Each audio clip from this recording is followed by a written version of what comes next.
I hear the British are sending another 5,000 troops. How will we ever win this war? By remembering what we fight for. General Washington. Sit, please. You need your strength for the fight ahead. We fight for a country of our own, a new nation, where we choose our own laws. Here. Said, sir. Choose our own leaders. Yes, sir. And choose our own systems of weights and measures. Weights and measures, sir? Yes. Yes, I dream of that one day.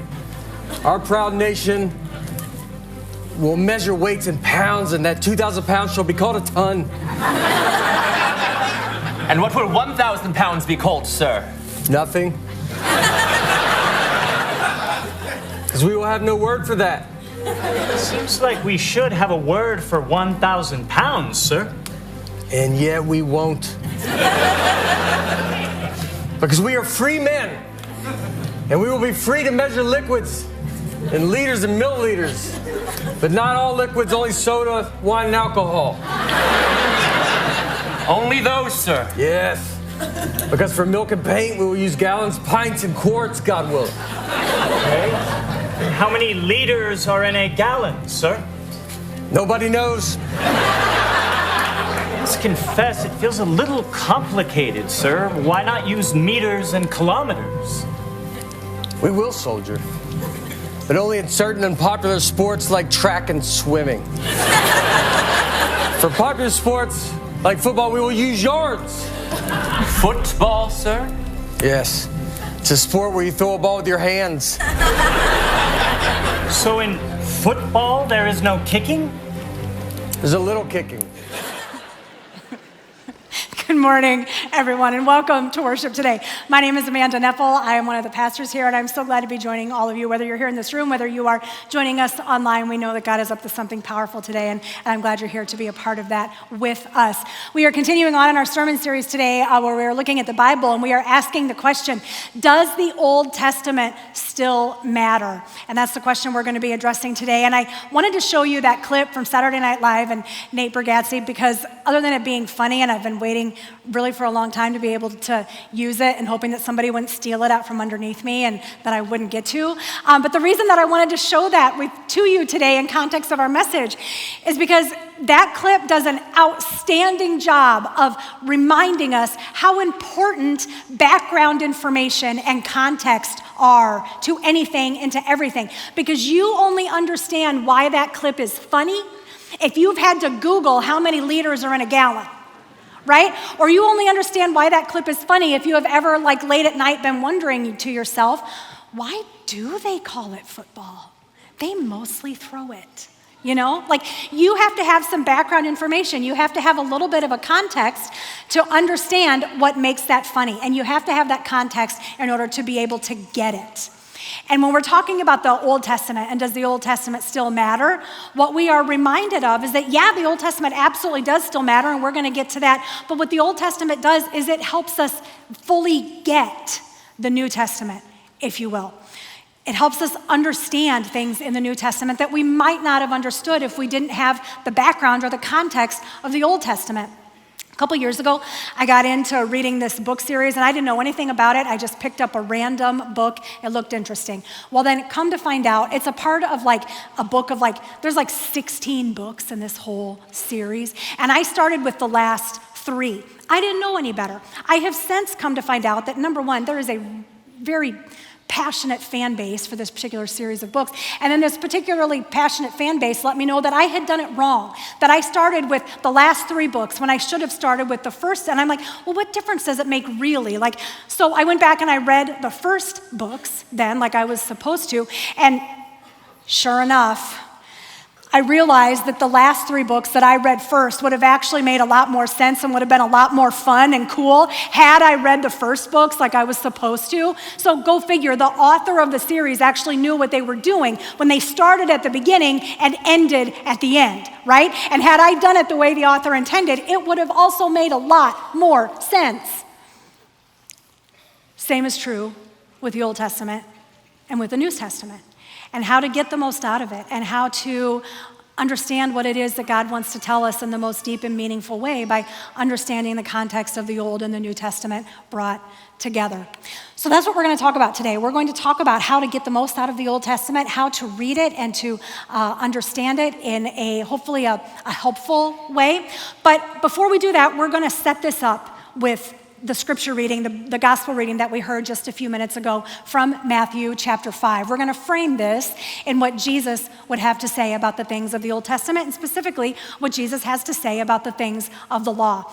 So we join in Matthew chapter 5 and verse 17, where Jesus says, "Don't misunderstand why I have come.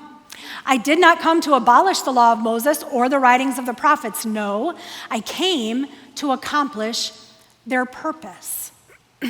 Jesus is going to be accused throughout his life and his ministry all over the place of breaking the laws of the prophets. He's going to be accused of doing that in different ways by different people, in ways that would almost in some cases seem to contradict each other. But Jesus is setting this up. What he's going to talk about next in this sermon is he's going to do the things that you have heard about, right? Where Jesus says to the crowd, he says, "I say to you, you have heard, do not murder. You have heard, do not commit adultery." Jesus says, "But I say to you, if you are harboring anger, if you are harboring lust, you are already guilty of these things." That's what Jesus is preparing to do. Before he does that, he wants to make sure that we understand that he is not doing away with the law, that the law is going to continue to matter, that the purpose of the law matters. And the way we get to the purpose is through the literal law itself. You can think about it as like the frame of a house. You have to have a house framed up. And it has to be done right. And it has to be done appropriately. It has to be done well. It has to be able to hold the weight of then the things that you're going to put on it, the walls and the roof and the things you're going to put in it, the floor and the furnishings and the decorations and all those different types of things. But you can't get to those next things like the decorations. You can't hang something on the wall if you first don't have a frame that you can build a wall on to then hang things on. He is saying he has come to help the law accomplish its purpose. The frame is not the full purpose.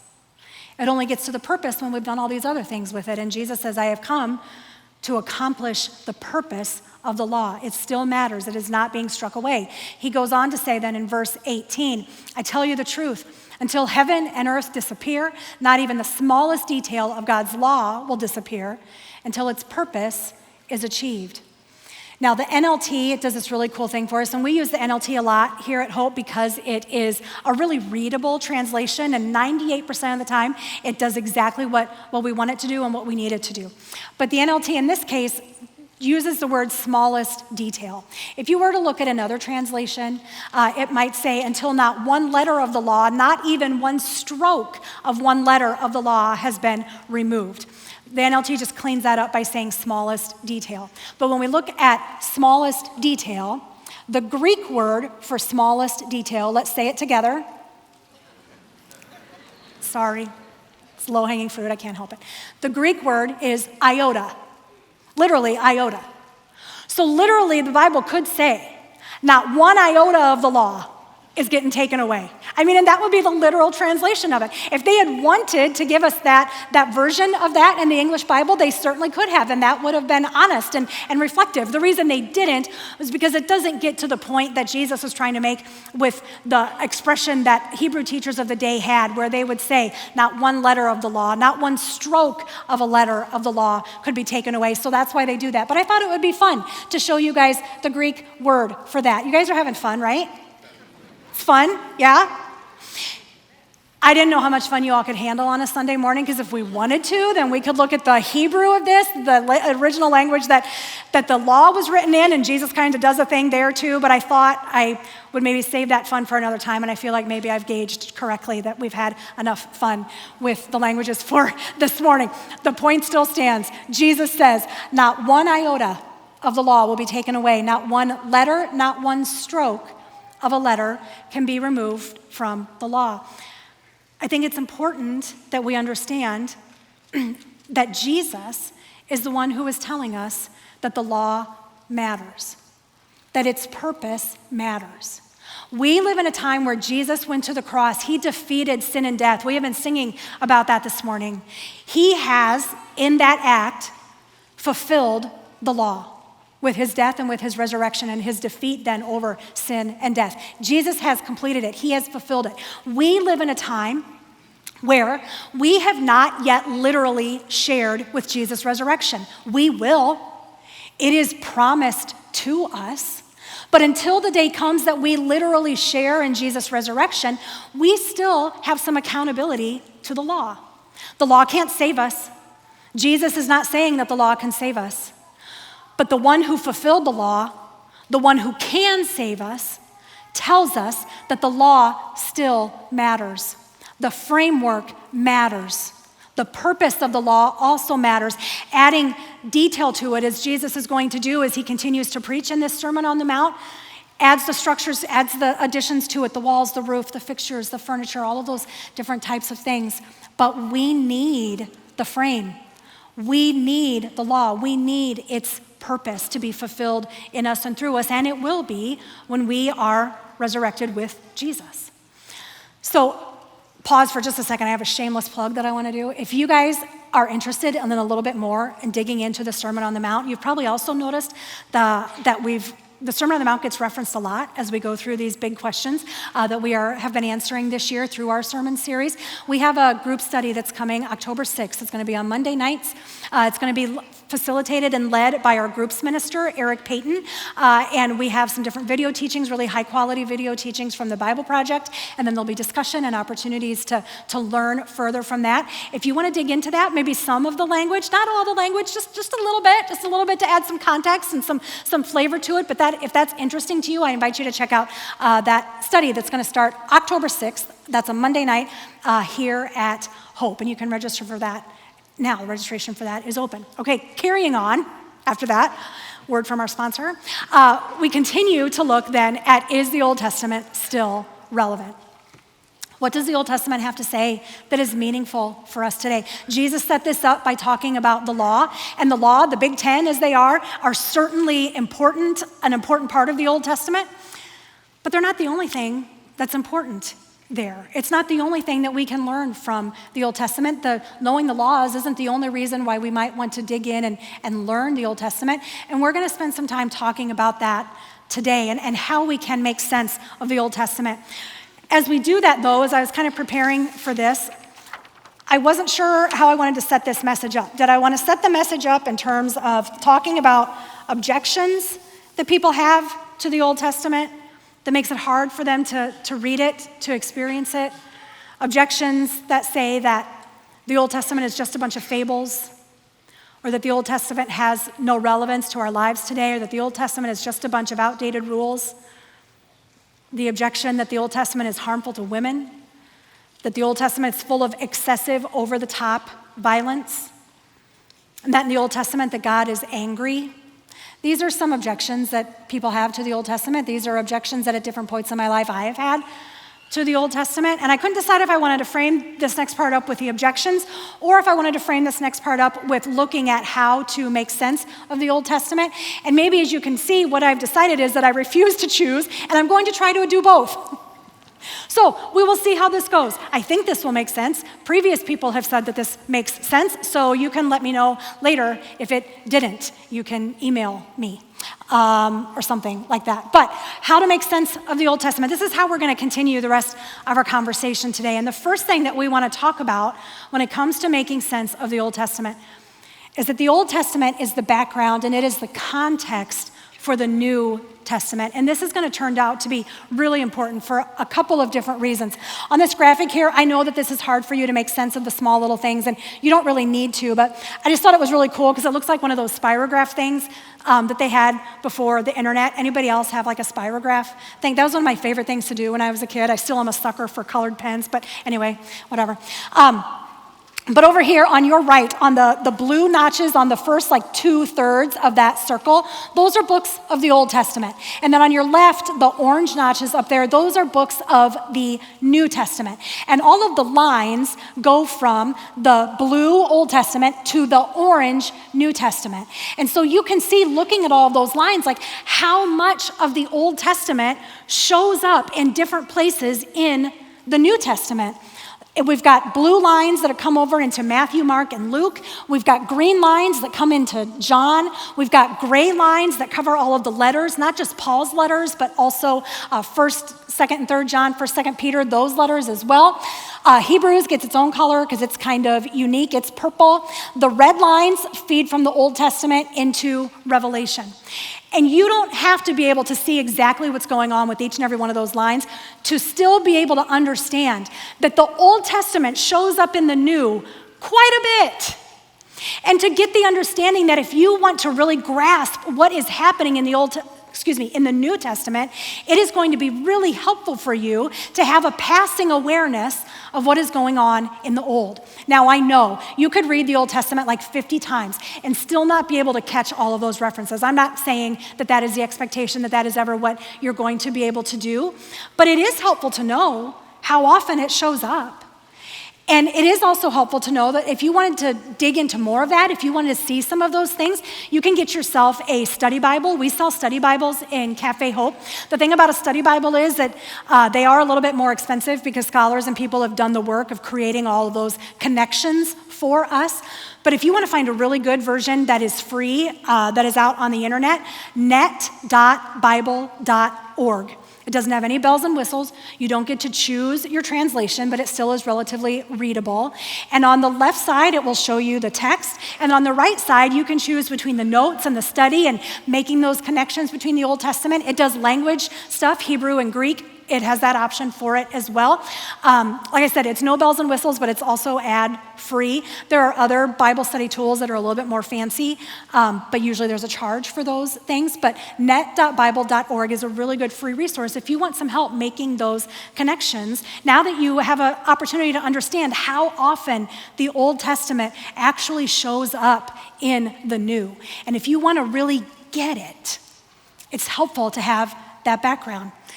Now, as we talk about the Old Testament as being context for the New, there's some other ways that we need to talk about this as well. Last week, Pastor Mike talked a little bit about when it comes to the Bible and understanding it, we have to understand that there are different genres of literature within the Bible. That is very important. I'm not going to go into that again, but if you missed it, I would encourage you to take a look at that. And then the other thing we have to understand when we read the Bible, particularly in this case, as is relevant to us today, is when we read the Old Testament, we have to understand something, and I want you to bear with me. This is going to be a little bit rocky, but we're okay. We can make it through this. The Old Testament was absolutely written for us. It is God's living word. But we have to have a little bit of humility. And we have to have a little bit of awareness to understand that it is written for us.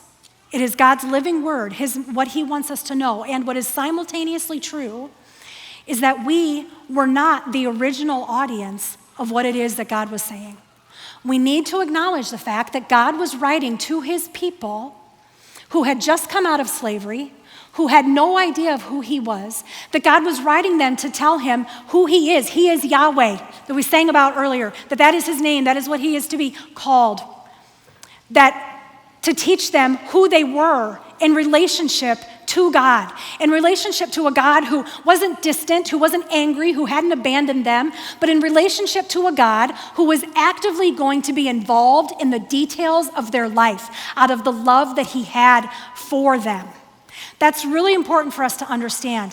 We can still learn all of those things, and all of those things are relevant to us, but we live in a very different world than the original hearers of God's word.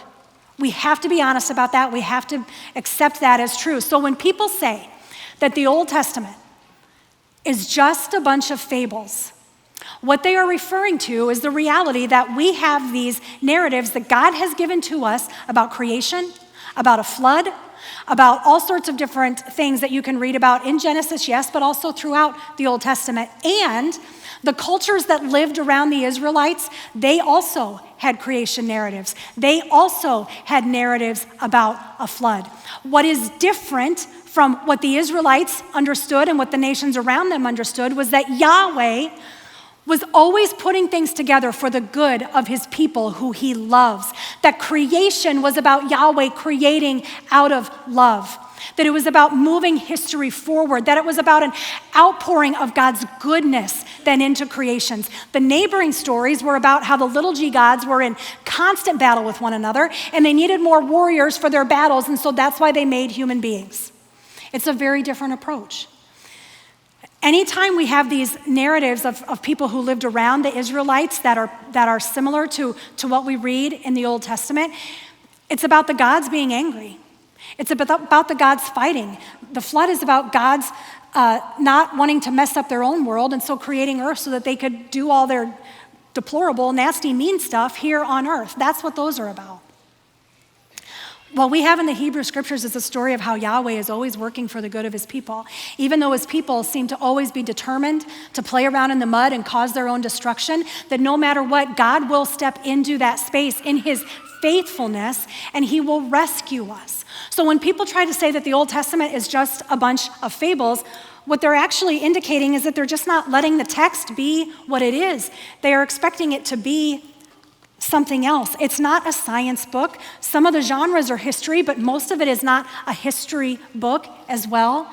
It was written to answer very specific questions to a group of people who lived in a very different time that we live in now, and we have to allow it to be what it was meant to be and speak to us as God's living word, understanding that there's context and nuance and a reality of thousands of years of history to that.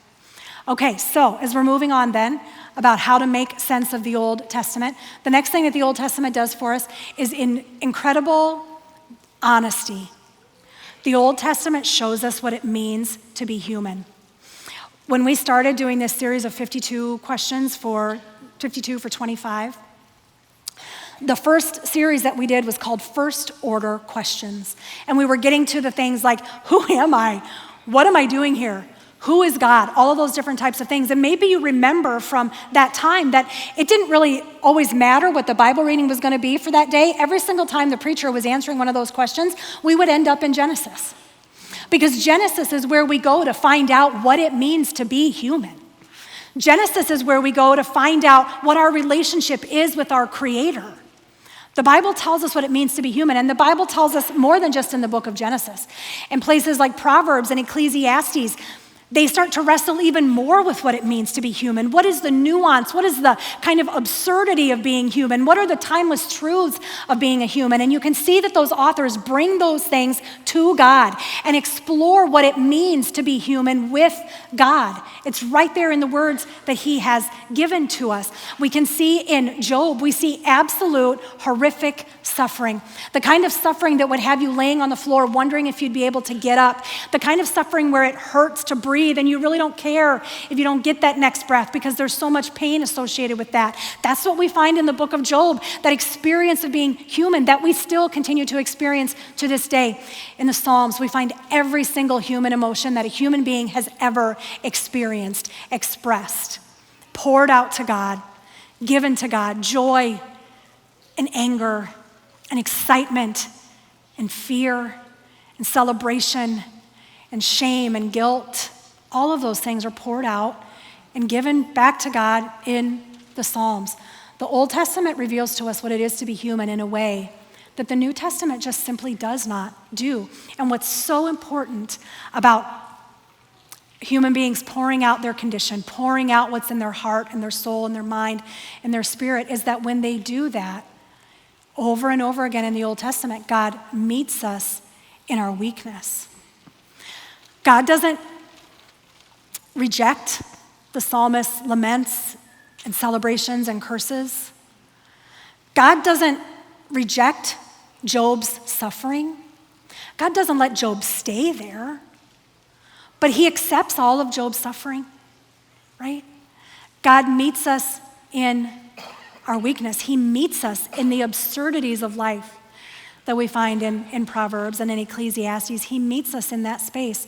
And the thing about God meeting us in our weakness, in our human condition, is that then we can look at all of these extra laws that are in the Old Testament that fill up the end of Exodus and Deuteronomy and Leviticus, all these extra things, and we can understand that what God is doing with those additional rules is that God is telling his people, the original audience, the Israelites, what it looks like practically to live out the Big Ten.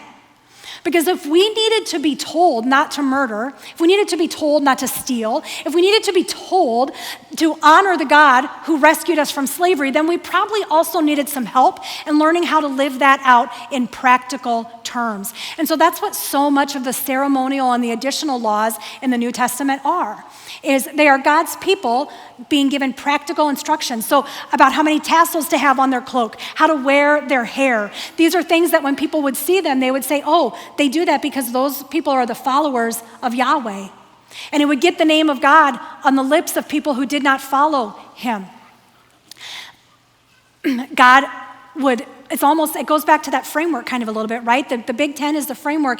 And in these ceremonial laws, God is doing kind of a job like Jesus is doing of putting up the walls and adding the roof, right? Getting practical terms of how to follow those laws. One of the commandments is don't steal, right? All of Exodus 22 is about what to do when someone steals. Because God is meeting us in our weakness. Knowing that just because he's told us not to steal doesn't mean that we're not going to do it. And he wanted to put parameters around what would happen to the person who was caught stealing. There are all sorts of laws about what to do and how to handle it when a person does murder someone else. And interestingly, those parameters, the reason that those are put up is to actually stop the violence so that families don't go back and forth in retaliation until entire families are completely wiped out. God is telling us how to live out these laws that he has given us. There are laws in Deuteronomy. There is a law in Deuteronomy, if you don't believe me, Google it later, about what to do when you come upon a bird's nest that has fallen out of a tree. God is intimately involved and personally concerned with the details of our lives and wants to help us understand exactly how to live out the laws that he has given us. It is not enough to not steal. When God writes about and tells us how to take care of the widows and the orphans and the foreigners, what he is doing is saying to not steal is not enough. You also need to be generous.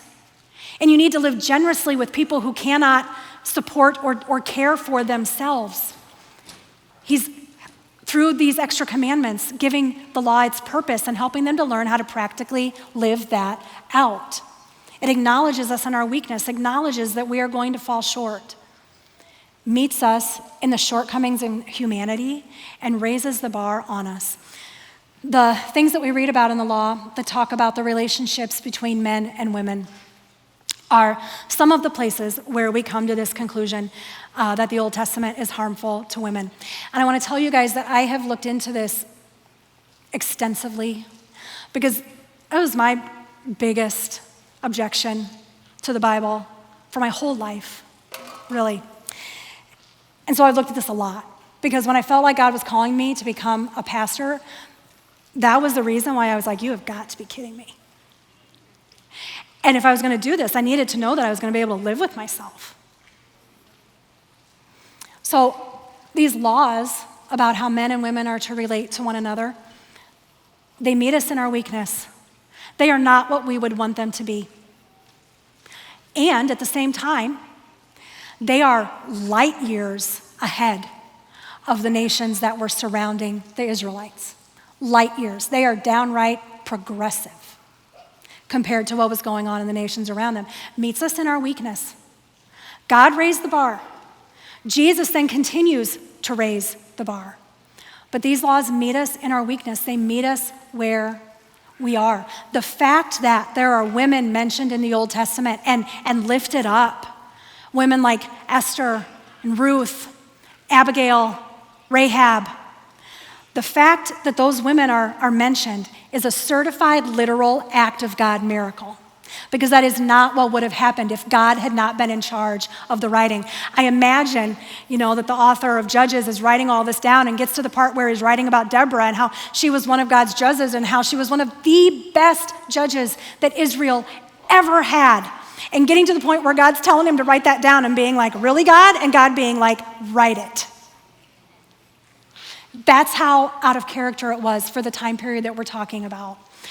When we want to make the Bible be something that it was never meant to be, it wasn't meant to be a science book. It wasn't meant to be a treatise on gender equality. That's not what it's about. That's not what it's trying to do. We have to allow it to be what it is and allow it to be what it's trying to do and to recognize that it raises the bar on us. tells us what it is to be human, even human 2,000 years later after Jesus walked the earth. The rules help to give detail and purpose to the structure. And when we let the Bible be what it is, we see that the Bible isn't harmful to women. The Bible elevates women in a way that was completely unheard of in the nations surrounding God's people. The Old Testament then also vividly, in being honest about our human condition, vividly describes humanity's challenges. Human beings are this incredible dichotomy because we are made in God's image. We are made in God's image, and God has called us very good. That is true, and we hang on to that. And when we read the Old Testament, what we are made brutally aware of is that in addition to that truth, that we are made in God's image, that God calls us very good, human beings are capable of violence, of horrific, awful, terrible violence. There aren't enough adjectives to describe the violence that human beings are capable of and the effect that it has on the world. The Bible describes our human condition to us that we are bent on destruction when left to our own devices. Judges says again and again that the people did what was right in their own eyes, and it was horrible. The violence of the Old Testament is excessive because human beings are capable of excessive violence. And even when we read the parts of the Old Testament where God is telling people to go into the land that he has promised to them, and he's saying to them, I need you to remove all of the people, the men, women, and the children. We read that and we think, God, what is going on? How is that possible? Surely there were innocent people there. I don't understand. We don't understand because when God would tell his people to go in and to remove all those people from the land, what they were doing is practicing violence that I'm not going to talk about from up here. I'm just not. It's awful. Imagine the worst thing you can think of and then make it like times 100. Terrible, terrible things. The violence of the OT is excessive because humans are capable of excessive violence. And the Old Testament describes that to us vividly. Thankfully, we're going to save these two for the last point because it's going to come together. Thankfully, in addition to revealing to us our human situation, the Bible also, the Old Testament, vividly depicts God at work on our behalf again and again and again. We have at creation where God created out of love, out of a drive to create and build something and move history forward and to be in relationship with the people that he created. And then when they screwed that up, God got to work making clothes for them. They had to deal with the consequences of their actions. Of course they did, but God was providing for them. They had families. They grew. They multiplied, right? They were successful in their endeavors. Things changed for them, but God was at work on their behalf. Then God called Abram, eventually changed his name to Abraham, and called a people to be his nation, to be his followers. And as he was growing that family that came from this one man, things went off the rails, and this family finds themselves in slavery in Egypt. And God goes to work rescuing them from their slavery. And when they come out of their slavery and they are hungry and they are crabby and they are whining and they are complaining, God goes to work providing what they need. When they finally are making it towards the land that God had promised them, God goes to work and gets them into that land and provides for them. And when they insist then on not doing the things that God has asked them to do, God goes to work, bringing judges alongside of them to be able to build them up, to restore them. And when that doesn't work and the people ask for a king, God goes to work in giving them godly kings at the start to be able to lead them and guide them. And then when that goes off the rails, God goes to work giving them the prophets, giving them people to bring them back, giving them people to remind them to live in alignment with the God who has rescued them from their slavery. God again and again and again goes to work on behalf of his people. And the saddest line just about in the entirety of the Old Testament, but the Israelites would not listen. And so God says to them, if you insist on worshiping the gods of these other nations, then I am going to allow these other nations to conquer you, and you can worship their gods all you want. And God tells them in brutal honesty, what that's going to look like. It's not going to be pretty. It's going to be destruction. It's going to be violence. It's going to be punishment for hundreds and hundreds of years of opportunities lost. Because God was always at work. And we can say, you know what, I want to worship the God who's like good and like, you know, like more like Jesus and like kind of fun sometimes. And you know what, that's kind of what I'm looking for. That God sounds angry. Every single time that God told the people of the punishment that was going to be coming to them, he also told them that after that time of punishment, there would be a time of restoration. And maybe that's what they thought that God was just going to skip to. Like maybe he was going to skip the punishment part and he was just going to get right to the restoration part. But here's the deal. What God's people had gotten themselves involved in was the evil of the nations around them. And can we honestly call God good if God never deals with the evil that human beings play around in? Can we call God good if he never deals with evil?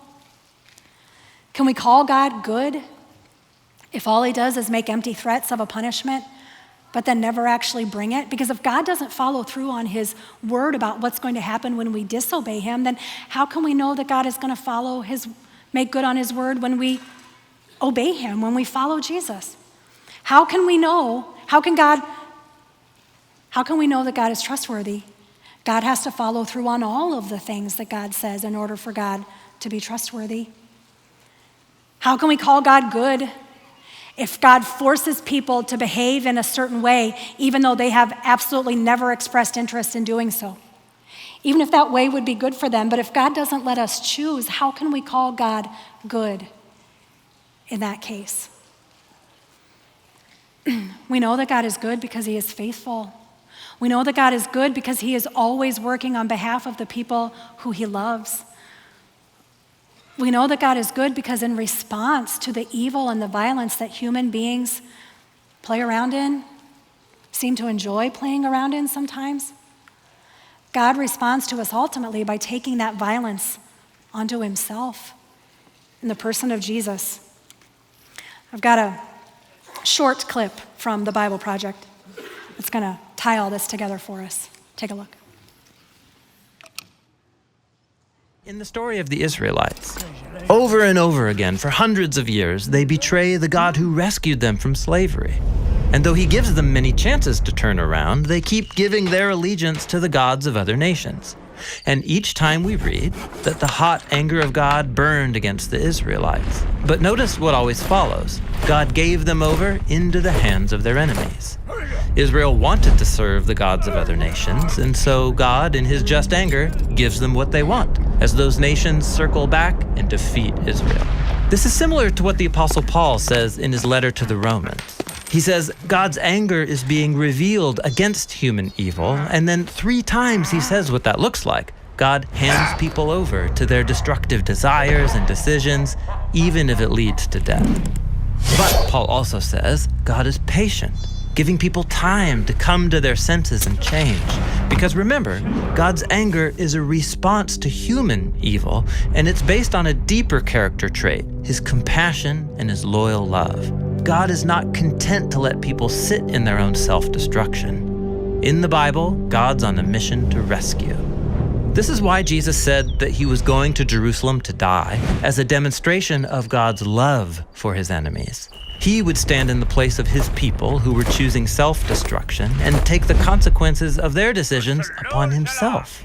In Jesus' life, death, and resurrection, we see God's anger at evil and his love for people working together to provide forgiveness and life for a humanity lost in self-ruin.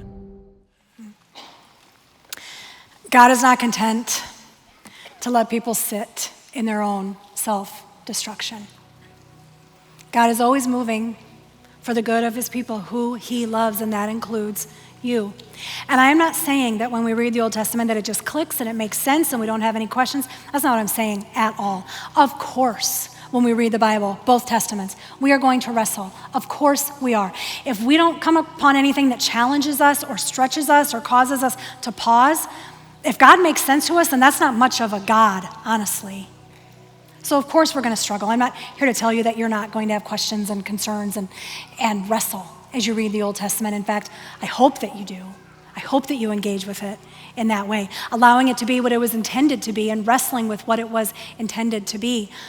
But know that God is not content to let people sit in their own self-destruction, even when people seem to be content to sit there.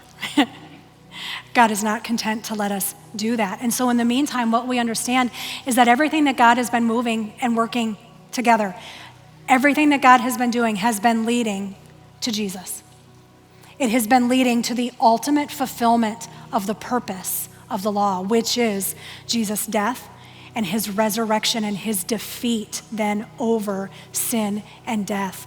If you want to know what the God of the Old Testament thinks about you, you don't need to look any further than to the cross, where Jesus is dying for you out of his love and his commitment to you and to me and to every single one of us. And while we wait then for that to come to fulfillment, while we wait for that to be completed, we rest in the entirety of God's word, all of it.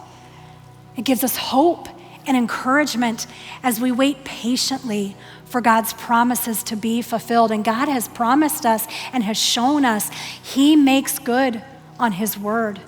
His promises are good. He is faithful from the beginning to the end. There is never a moment where God is not faithful to us, and his faithfulness to us culminates in Jesus on the cross and his walking out of the tomb, defeating sin and death. That is the hope that we hang on to while we wait patiently for all of God's promises to be fulfilled. Let's stand and we'll sing.